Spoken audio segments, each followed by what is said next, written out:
Chapter 4.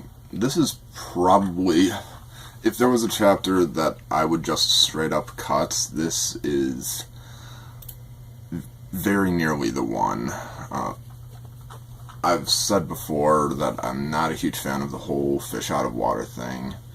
At least I think I've said that before, but, I mean, it's just been done before. This whole bit with Lyra, I mean, we need the characterization for her, but all we've really got so far is that she's musical, and even that doesn't characterize her much, so much as it gives something to further characterize Jack, and I don't want any character to just be a mirror for one of my mains. And then there's the whole bit starting to characterize the Kales. The entire Kale thing. Oh, I misspelled that one there. Yeah, I originally spelled Kale K-A-L-E until I realized that that's already a thing. Vegetables for the win. So I changed the spelling on that. It's very simple wordplay. The letters can be arranged into lake, and the four Kales can be more or less rearranged into the four of the five Great Lakes. Rupert's area is Superior, Chemung is Michigan, Tiorno is Ontario, and Rouyn is Huron. But that's more or less beside the point.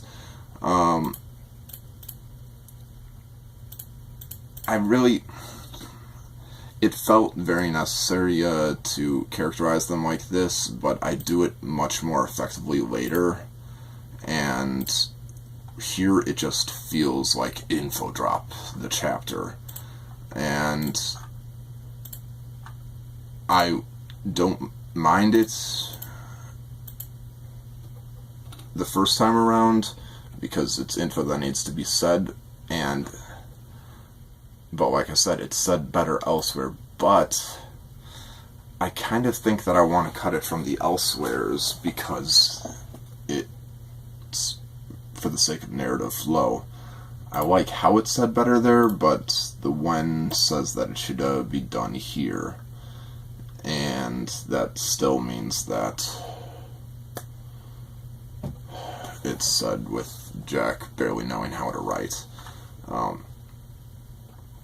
He does get better as we go along, but it's kind of unpleasant for me to be reading this. And the longer we go before he gets better, the more it feels like I'm going to be putting off readers. But luckily there's the time skip after this chapter, after which he'll be marginally better. Anything else really going on this chapter? I mean, it's really just it's very essential information we really don't know anything about Lyra's world until this chapter.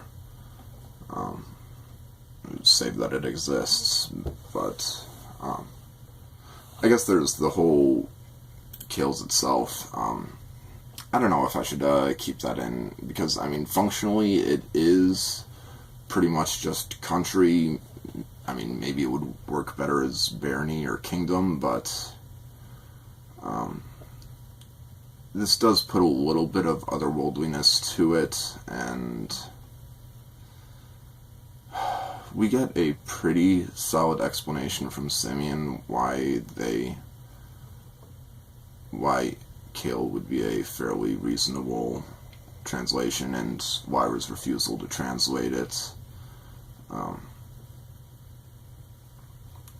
She explains that as well.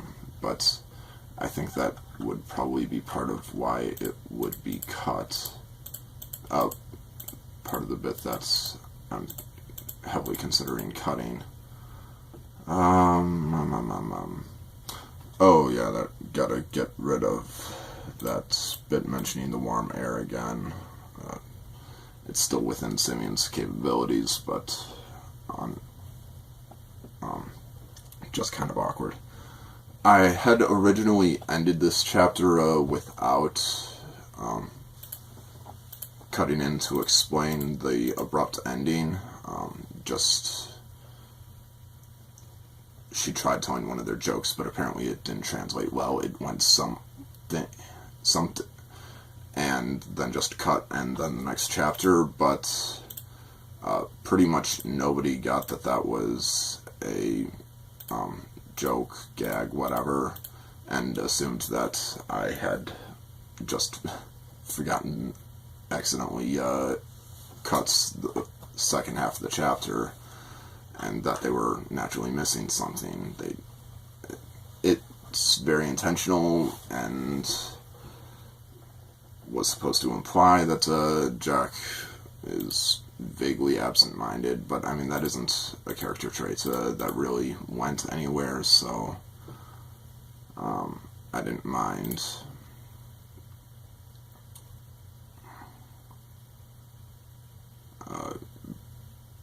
Semi-breaking the fourth wall to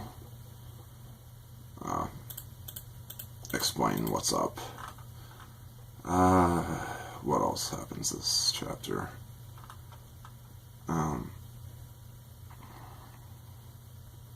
Alright, Sarah comes there.